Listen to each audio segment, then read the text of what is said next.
Hey guys, Peter here to tell you about the latest from Biohazard, Divided We Fall, out October 17th on Black to Black. This album has 11 tracks, 38 minutes in length, and this is the band's 10th full-length studio album. They are an American hardcore groove metal band. From a design standpoint, this album hits on all cylinders. It's a great record design with a great format attached to it. 11 songs, 38 minutes, that adds incredible playability to the overall experience of this record. When you get to the last song, you feel like you just didn't have enough of the overall experience. You're ready to go back again to the beginning of the record and listen to it all over again. That's exactly what you want out of a record. You want that playability, you want that sense of always feeling fresh, always sounding fresh, and this record also brings a lot of live elements into the record itself. You're going to see that in the sound and the way the vocals come across, but you're also going to see that on the actual design of the record. This album, in my humble opinion, it feels like it's built almost like a set list. It has a lot of those same characteristics of what you need in a live experience, but now in this album format.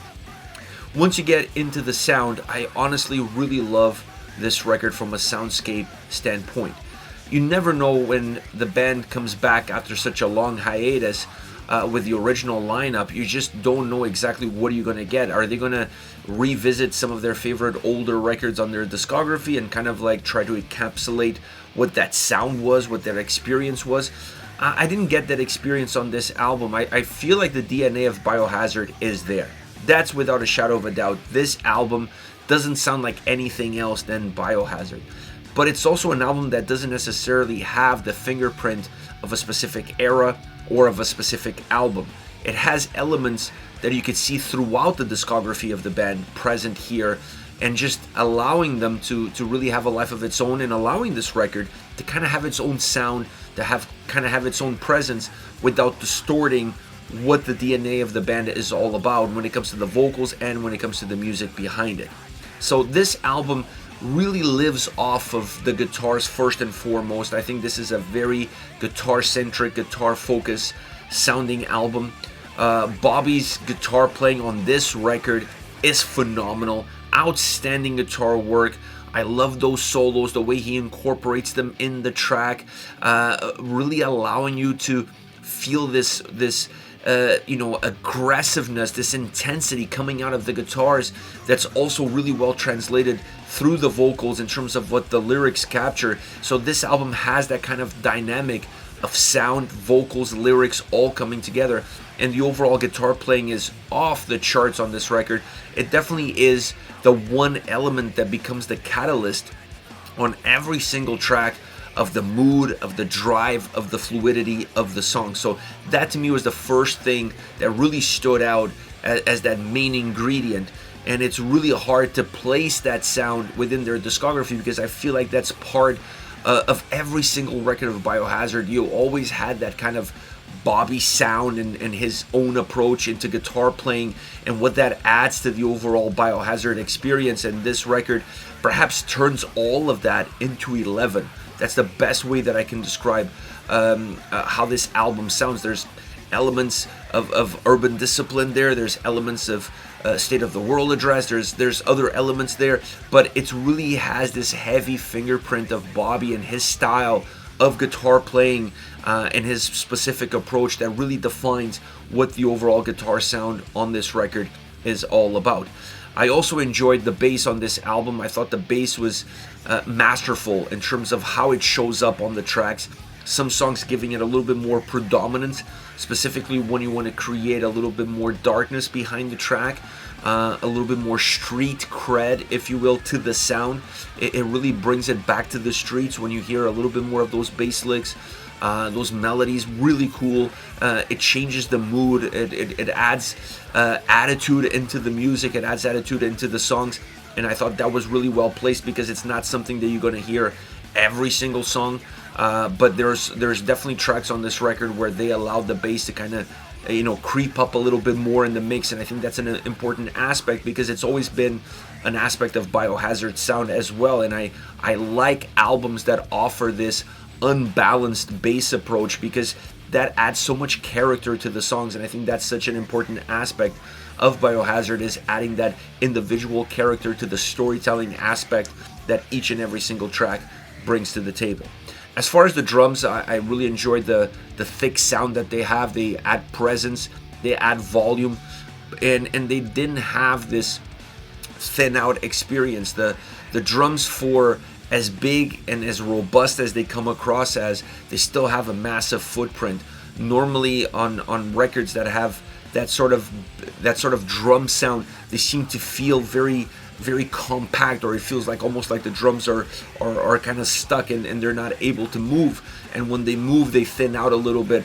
On this record, the production behind the album really allows the drum sound to be powerful, to be big, to have a big presence, but still also have some width that allows the songs to have a much larger footprint and a much larger impact in terms of how they're designed, how they're performed, and how they're presented. So overall, when you look at bass, guitars, and drums, this album is firing on all cylinders, really presenting the best that we've seen from the band in a very long time, and allowing all the elements to have their own pockets, their own room to grow, to breathe, to showcase what they can offer. And when you bring them all to the table, you have that Biohazard DNA. So for me, this is easily their best album since Urban Discipline. Urban Discipline is still my favorite record from Biohazard, and I don't know if it's my favorite record because it's their best record, but it's definitely my favorite record because there's an emotional attachment to that album, since that was the record that I discovered the band with. So it's very hard for me to have an unbiased opinion about Biohazard in terms of what their best album is, but I never felt like they've captured that street, raw energy, sound, youthful energy, really pissed off at the world around them and everything that they see and everything that they lived, as much as they did in Urban Discipline. I think that album really set the tone for that. This record, obviously much older, much wiser, they were somewhat able to tap back into that youthfulness and that youthful experience of feeling like that we might be grown men now, but we still fighting the same fight that we did back in the day. So that translated really well into this record, and then with a little bit better production, better sound than Urban Discipline, a more cohesive nature of sound and texture, this album really sets the tone for what they can do going forward, and it's an incredible record. But like I said, Urban Discipline, favorite, not necessarily because it's the best, just an emotional attachment that I have. And this album, easily my favorite album since Urban Discipline hit the airwaves. Now, as far as favorite songs goes outside of the singles, let me just mention Word to the Wise. Great guitar sound, great drums, heavy, groovy, hardcore. This track has a little bit of it all. It's a song that comes in my opinion, at three different places, or it has three different pockets in it. And it has a killer underlying bass that pops in, pops out, pops in, pops out. But that really adds a sense of darkness and wisdom to a certain extent on this track. The guitar is very explosive in nature, with a lot of power, a lot of intensity. It's a track that has a lot of high octane, has a lot of aggression built into it, and I love the back and forth vocally between Billy and Evan. The back and forth between the two of them really adds a very cool essence and a very cool experience to this song. And sometimes changing the vocals, keeping the sound similar, then changing the sound, keeping the vocals similar, all of these nuances is what really keeps this album moving, growing, and pushing the listener forward. This track is just phenomenal from that standpoint, because it really encompasses everything that Biohazard is. Two great vocalists going back and forth, and then a very heavy, groovy, hardcore sound to match that sort of experience. Then you have The Fight to Be Free. This is a track that has that stomp hardcore sound to it. The underlying bass on this track is really important because, in my opinion, really helps define that more hardcore sound. The vocals sound super rugged on this track. The chorus has backing vocals to it that bring that live experience, that call back, that synergy between band and audience is brought into the studio in this song, specifically with those backing vocals. They work really well. And then you have that their alternating of styles between that two-step riff style approach of hardcore with a little bit more groove mixed in between, really creating an interesting track that has 3 speeds: fast, faster, and the fastest. That's just how the track really moves.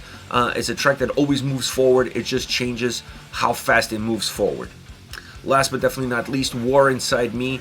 A more methodic song. This song actually kind of reminded me a lot of Suicidal Tendencies. It had a little bit of that kind of energy in terms of being more of a track that allows the lyrics and the vocal performance to bring a storytelling approach to the song. Not that the other ones don't do that, but the other ones feel more like an introspective monologue that becomes exteriorized. And on this song, I honestly felt it was more about telling a specific story. Still very introspective in terms of what you're telling and where the feelings are coming from, but it definitely comes across in a different way with a different kind of nature. It has a great chorus, once again, using the backing vocals to create that live experience. Even in the volume and the sound of the song, it just sounds very raw. It sounds like a very live song. Definitely not as fast moving as the 2 previous songs, a little bit more methodic, but still super groovy. What it loses in aggression and intensity of movement, it gains in the overall grooviness that it puts forward. This is it, Biohazard, Divided We Fall, once again out October 17th on Black to Black. Let me know your thoughts on the band, on the singles. Hit me up in the comment section. I'll see you all at the next one. Take care, guys.